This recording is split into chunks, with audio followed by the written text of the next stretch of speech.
ప్రస్తుతం బీజేపీ కార్యాలయంలో కేంద్ర మంత్రి కిషన్ రెడ్డి మాట్లాడుతున్నారు. ఇప్పుడు అలా చూద్దాం. ఇందిరాగాంధీ ప్రజాస్వామ్యాన్ని కూని చేసి కాంగ్రెస్ పార్టీ పత్రికా స్వేచ్ఛను హరించివేసి ఈ దేశాన్ని అంతా కూడా ఒక జైలుగా మార్చి మరి లక్షలాది మందిని మీసా కింద జైల్లో పెట్టినప్పుడు మరి వాజ్పేయి గారు కూడా 18 నెలల పాటు జైల్లో ఉన్న విషయం మనవి చేస్తా ఉన్నాను. అద్వానీ గారు కానీ లేకపోతే మన రాష్ట్రంలో వి రామారావు గారు కానీ దత్తాత్రేయ గారు కానీ ఇంద్రసేన రెడ్డి గారు కానీ బంగారు లక్ష్మణ్ గారు కానీ డిఎస్పి రెడ్డి గారు కానీ జూపుడి యజ్ఞనారాయణ గారు కానీ ఈ రాష్ట్రంలో కూడా వేలాది మంది ఆ రోజు జనసంఘ్ సంబంధించినటువంటి నాయకులు, రాష్ట్రీయ స్వయం సేవకు సంబంధించినటువంటి నాయకులు, అఖిల భారత విద్యార్థి పరిషత్ కార్యకర్తలు అనేక మంది జైల్లో ప్రజాస్వామ్యం కోసం ఏ రకంగా మరి శ్రీమతి ఇందిరాగాంధీ మీద పోరాటం చేసి జైలుకి వెళ్లారో మనకు తెలుసు. వాజ్పేయి గారి నాయకత్వంలో జనసంఘ్ను కూడా రద్దు చేసుకొని మరి ఆ రోజు జనతా పార్టీలో విలీనం చేశాం. ఈరోజు కాంగ్రెస్ పార్టీ వాళ్ళు మాట్లాడుతూ ఉన్నారు, ప్రజాస్వామ్యం గురించి మాట్లాడుతూ ఉన్నారు. ప్రజాస్వామ్యం గురించి మాట్లాడేటువంటి నైతిక హక్కు కాంగ్రెస్ పార్టీకి లేదు. ఈ దేశంలో పూర్తిగా బరి తెగించి కాంగ్రెస్ పార్టీ ఆ రోజు ప్రజాస్వామ్యాన్ని, రాజ్యాంగాన్ని కాలరాచి ఈ దేశాన్ని మొత్తం జైలుగా మార్చి అనేక మంది రాజకీయ నాయకులను, ప్రజా సంఘాల నాయకులను, పత్రికా విలేకరులను, పత్రికా అధినేతలను కూడా జైల్లో పెట్టినటువంటి విషయాన్ని కాంగ్రెస్ పార్టీ, రాహుల్ గాంధీ తెలుసుకోవాల్సిన అవసరం ఉంది. ఈరోజు ప్రజాస్వామ్యం గురించి, రాజ్యాంగం గురించి, డాక్టర్ బాబాసాహెబ్ అంబేద్కర్ గురించి భారతీయ జనతా పార్టీకి వాళ్ళ సర్టిఫికెట్ అవసరం లేదు.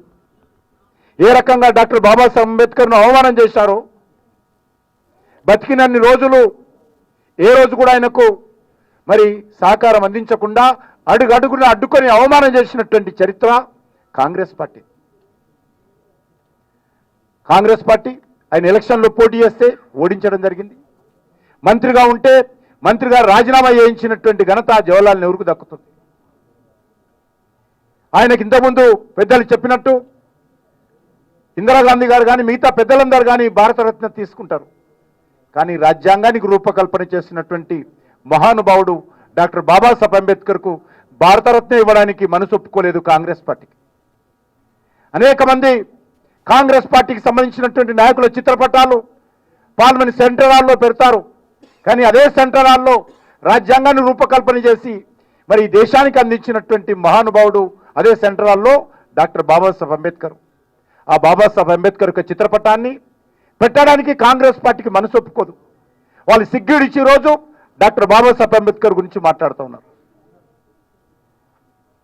భారతీయ జనతా పార్టీ ఏర్పడిన తర్వాత డాక్టర్ బాబాసాహెబ్ అంబేద్కర్ యొక్క జన్మించిన స్థలం కానీ, ఆయన దీక్ష తీసుకున్నటువంటి స్థలం కానీ, ఆయన ఏ ఇంట్లో కూర్చొని రాజ్యాంగాన్ని రూపకల్పన చేశాడో ఆ ఇల్లు కానీ, ఎక్కడైతే లండన్లో చదువుకున్నటువంటి ఇల్లు కానీ, ఆయన అంతిమ సంస్కారం చేసినటువంటి బాంబేలో ఆ పవిత్ర స్థలం కానీ, ఈ యొక్క 5 స్థానాలను పంచతీర్థ పేరుతో అభివృద్ధి చేసినటువంటి ఘనత భారతీయ జనతా పార్టీకి, నరేంద్ర మోడీ గారికి దక్కుతుందని మనం చేస్తున్నాం.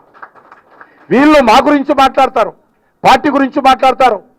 అడుగడుగున ఈరోజు కుటుంబ రాజకీయాలు తీసుకొచ్చి ఈ దేశంలో కుటుంబమే, నెహ్రూ కుటుంబమే మరి ఈ దేశాన్ని పాలించే హక్కు ఉందని చెప్పి ఆ రోజు డాక్టర్ బాబాసాహెబ్ అంబేద్కర్ నుంచి ఈరోజు నరేంద్ర మోడీ గారి వరకు కూడా ఈరోజు అనేక రకాల అవమానం చేసేటువంటి పార్టీ కాంగ్రెస్ పార్టీ.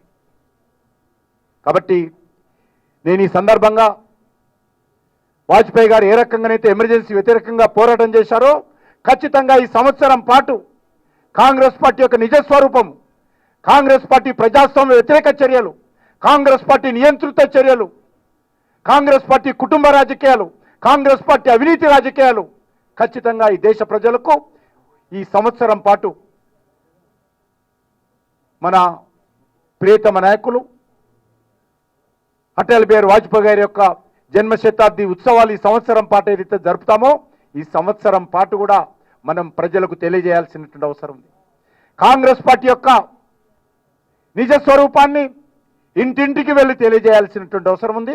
ఆ దిశలోనే తప్పకుండా మనము ఈ జన్మ శతాబ్ది ఉత్సవాలలో ఉత్సాహంగా పాల్గొనాలని అన్ని వర్గాల ప్రజలను కూడా కోరుతూ మరి ఈరోజు అనేక రకాల కార్యక్రమాలు ఉన్నాయి. ఆ కార్యక్రమాల గురించి మన కాసం గారు వివరిస్తారు. ఇవాళ సాయంత్రం 3 గంటలకి అంబేద్కర్ విగ్రహం ట్యాంక్ బండ్ నుండి మన ప్రాంత కార్యాలయం వరకు శోభయాత్ర ఉంటుంది. అందరూ కూడా ఇక్కడ ఉన్నటువంటి కార్యకర్తలు నాయకులు అందరూ కూడా రావాల్సిందిగా మనవి చేస్తా ఉన్నాను. తర్వాత 5 గంటలకి రాష్ట్ర కార్యాలయంలో